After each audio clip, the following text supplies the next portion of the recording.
Merlin, M-E-R-L-I-N, M-E-S-T-A-D, Mestad. And your birthday and birthplace? Is Hayfield, Minnesota. Could you spell? Hayfield. Mm-hmm.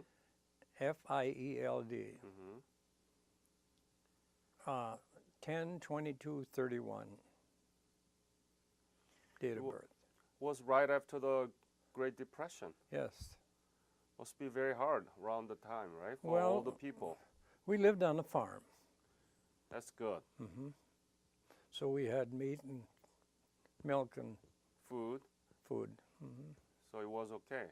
Yeah, and it was my grandpa's farm, so we didn't have to worry about losing it, you know. I lived there with my parents. They lived there with Grandpa and Grandma. And that's where I learned how to talk Norwegian. Mestad is from the ethnic origin of this name is Norwegian? Norway? Yeah, my great-grandfather settled, and he froze to death at age 50, bringing a load of lumber home from a neighboring town of Casson. And he was a Civil War veteran. I see. And I should look into that more. How about your siblings? How many brothers and sisters? I had 4 brothers and 2 sisters. And where were you? I was second from the oldest. Second from the oldest. Tell me about the school you went through. We went to country school. What do you mean by country school? Well, we lived on a farm, so our country school, they used to have one about every 2 miles, so you didn't have to walk more than 2 miles. Oh, really? Yeah. And the Armistice Day storm, my dad came and got me from school because it was storming terrible with a team of horses and a manure spreader. So country school means everybody in a one class, or what do you? Well, first through the 8th grade, and lots of times it was helpful because if you were in 2nd grade, you would also listen to the 3rd, 4th, and 5th graders, and you could get a pretty good education that way. Yeah. Self-learning and peer learning, right? Yes. How many teachers?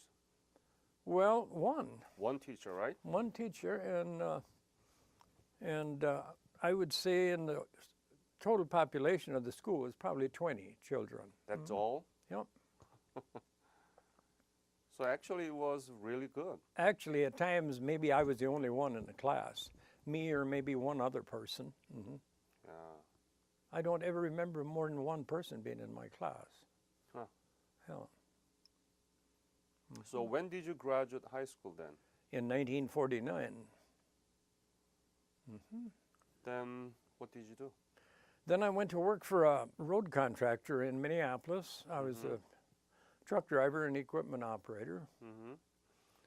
And then the Korean War came along and I was drafted. Oh. And I went to work for him in 49 and I was drafted in 52, March of 52. So you knew that the Korean War broke out before, right? Yes, yes. And what people talk about that Korean War? Did people talk about the Korean War at all? Yes, oh, you bet. Yeah. What did they talk? Well, I would say that we all knew we were going to get drafted. You know, most of the guys did. So a lot of people enlisted. And I waited till I was called, and I went to Fort Snelling, and they told me I was going to be in the Marine Corps. Fort where? Fort Snelling in Minneapolis. Snelling? Could you Snelling. S-N-E-L-L-I-N-G, I think. Does that sound right? Yeah. Fort Snelling. And you got the basic military training there? Well, after they talked to me, pretty soon they announced my name and they said, we just had a guy volunteer for the Marine Corps, so you can go in the Army if you want to. So I says, all right, I'll do that. I'll take the Army. So I went to Fort Sheridan, Illinois. Fort what? Fort Sheridan, Illinois. Could you Sheridan, S-H-E-R-I-A-N or something, I would say. Sheridan. Illinois. Yep. From there to Fort Riley, Kansas, Uh-huh. for infantry basic training. Mm-hmm.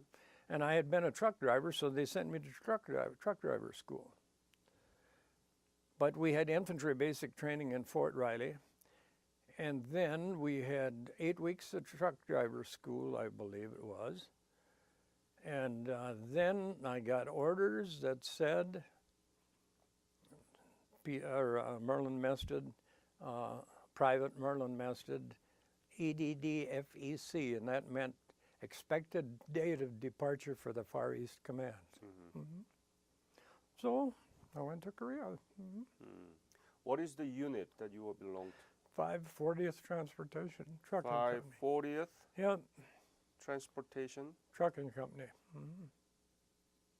What division was it? Well, it was the 351st Group, 8th Army. 8th Army. Mm-hmm. Did you know anything about Korea through your education or when you were in the state before you left for Korea? Yeah. We knew that when the Japanese surrendered during World War II, that South Korea was a possession of Japan, and when the Chinese communists crossed the border, then we went to war. Mm-hmm. You knew about it. Yep. Many of the other Korean War veterans never heard about the country, the Korea, before. And I've told many people that story, that, you know. So when you were told that you are headed to Korean War, what were you thinking? Got on the boat at Seattle, Washington, Yeah. sat there in the rain for one day, waiting to get on the boat. And When was it? Sorry. this was in, I would say September, October of '52. Mm-hmm. And when I looked at that boat, I knew that they weren't all coming back. Well, so I knew that. But anyway. So, where did you arrive? We came in at Incheon, Incheon. a total blackout. We got off on an LST and came ashore. Then we got on a troop train. It wasn't much of a train. And we could see the artillery in the sky. And Still going around? the war was on. Yeah. Wow. We could see the artillery. You know, the sky was lit up. And we got on this train, and I knew we were going northeast, so I didn't know where we was going to wind up at. And I had infantry training. And oh yeah, to back up a little bit, we came through Camp Drake, Japan first, and got our combat gear, and fired our rifles. And then we took this boat to Incheon. Everything was total blackout there at the time. And we went ashore, and I didn't know if I was going to wind up in the infantry or a trucking company. So anyway, they let me off at this 541st Trucking Company, and I was supposed to be in the 540. So the next day, they moved me down to where I was supposed to be. So I drove truck till the war was over, hauled a lot of ammunition, fuel oil, gas, troops, PWs at Panmunjom. I was then on the Prisoner Exchange. Rations, barbed wire. We hauled everything, day and night. Where were you? Chuncheon. Chuncheon? So from Incheon, you directly to go to Chuncheon? Yep. In the tent for 16 months and 21 days. We had a little drip oil burner. And we had a wooden floor though, and I remember one day we hauled a bunch of plywood and I nailed a piece up because it's so the wind wouldn't keep the wind away. And the winters were about like they are right here. But we had good clothing. My truck didn't have no doors, no back, just a roof and the windshield. That's and it? Yeah. And the first winter, my nose was this far from the windshield all winter long, you know. So, but we had a lot of good drivers. Very good. Hmm. I was never sick. No, Very fortunate. never was. No. Oh, lucky you. And the food was, oh, I remember it was Christmas and I'd been on convoy all day. I was all dirt and dust and crawled in the sleeping bag because I was tired. I got in that truck that morning at 5 o'clock and never got to bed till midnight. So I go up to the mess hall to get something to eat. 2 pieces of cold fish and a bacon powder biscuit and a cup of water. You know, you think about those. And everybody else eating lutefisk and, you know, and having good meals to home. Hmm. So you mostly had a hot meal? Generally, we used to do too, we'd take our canteen container, or I mean our mess kit container, and dip it in a gas tank. They had a big fuel spot, you know, in the fuel tank. Dip it full of gas, light it on fire, and put a can of beans on there or a can of meat or something. And by the time the gas is burned up, it was ready to eat. We used to do that a lot. Mm-hmm. Yeah. Mm. What was the most difficult thing for you to remember while you were there?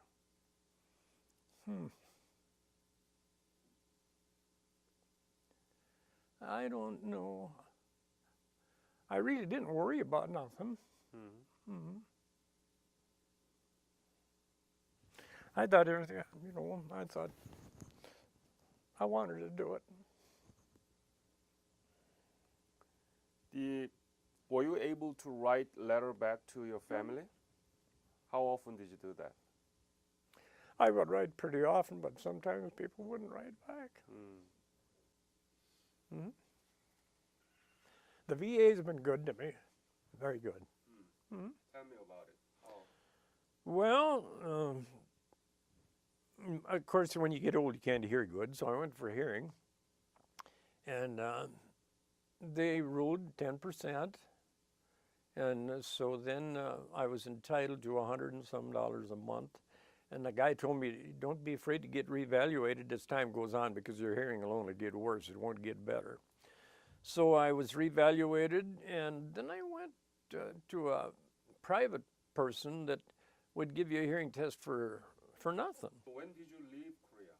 I left, let's see, well, the war ended in June or July of '53. July 53.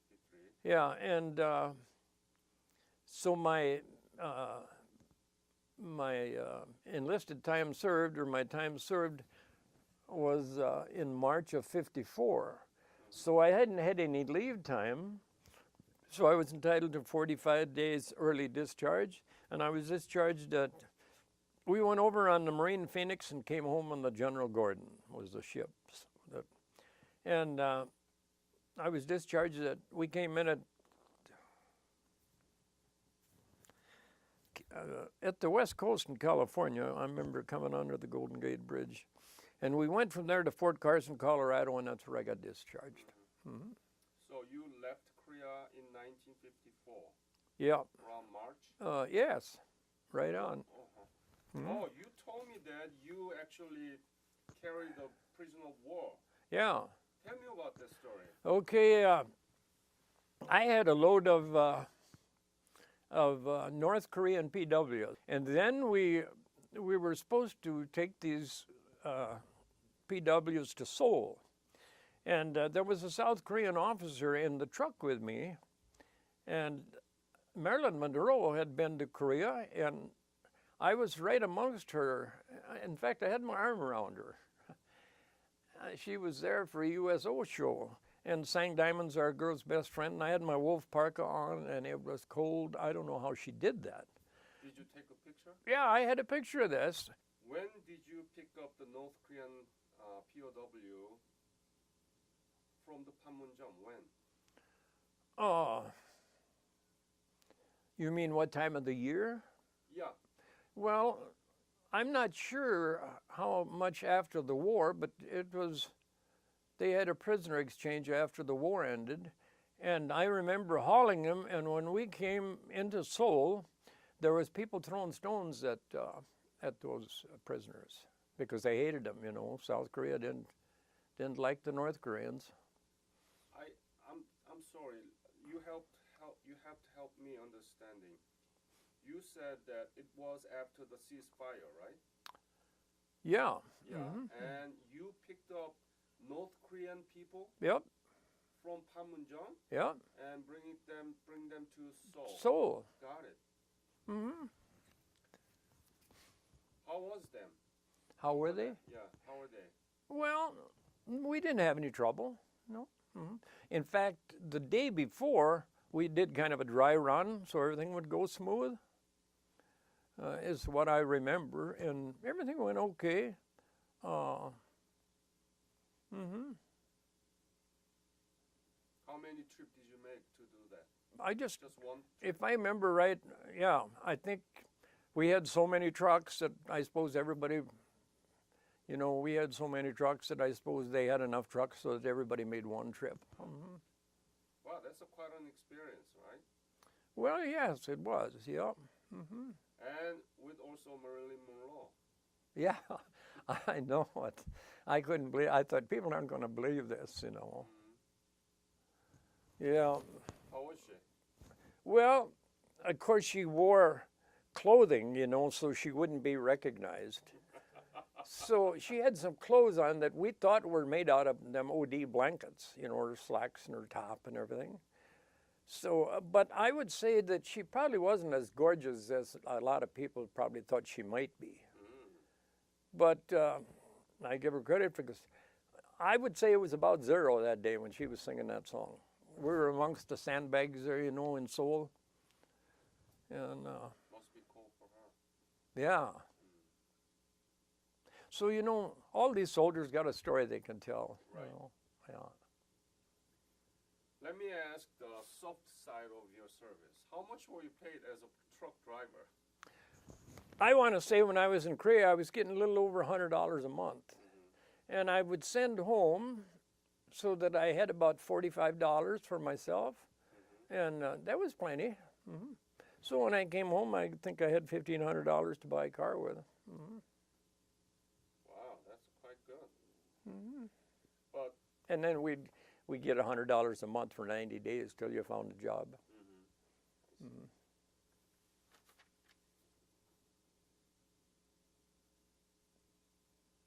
Any Korean boy or Korean people that work with you?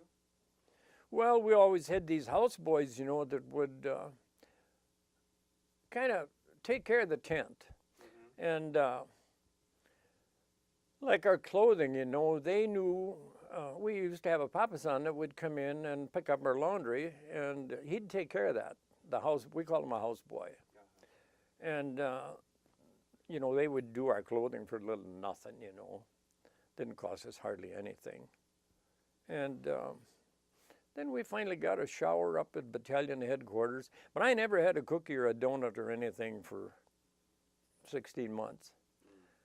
But one time a guy got a package in the mail, and we were eating these cookies, and God, we thought them cookies were so good. And we got to the bottom of the box, and there's nothing but worms in there, worms crawling all over. And what had happened, this was in January of 53.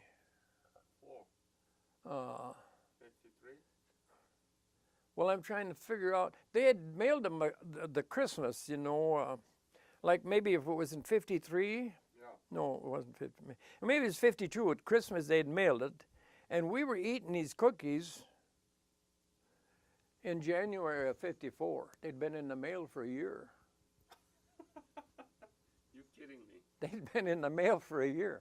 And it was nothing but crumbs when we got to the bottom. And all these worms crawling around in there. But it didn't hurt anybody. After you returned, what did you do? I went back to work in Minneapolis for this road contractor that I had worked for before.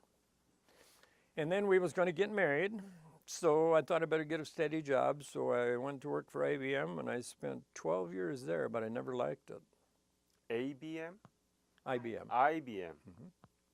Why you didn't like it? IBM is one of the biggest company. Well, it was tedious, small work, small assembly, and I was used to construction, being outside and hard work. I see. And so after 12 years, I gave it up, and I went to work for the highway department, and I was a snowplower truck driver for the highway. Ah. And I put in 25 years doing that. And after I retired from that, I went up to the Mack dealership and I said I'd like to move a few Mack trucks around. And you know what the guy told me? He says, you're not wearing a ponytail and you don't have a chain drive billfold, and I'm going to hire you. Have you been back to Korea? No. And I don't really have any desire to go back. But I can't believe the way things are now in Korea. How did you come to know that? By watching TV and stuff. You know, what a prosperous country. Yeah. Because when I was there, I can remember we'd haul garbage away and dumping the garbage, and there was pork chop bones in the garbage and water puddles, and pouring those things out and telling the ladies to move so you wouldn't pour it on them, and they were washing these pork chop bones off in a mud puddle and putting them in a container to take home. I remember doing that, or seeing that. Anything you want to add to this interview? Oh. Any other comments, please? No, I was kind of wondering what we was going to talk about, you know. I don't know why I get so humble when I talk about this, but I just do. Yeah. The same way, you know, we all get together and say a Pledge of Allegiance or say the, you know. You are too good. Say a prayer or something, you know, it makes me humble.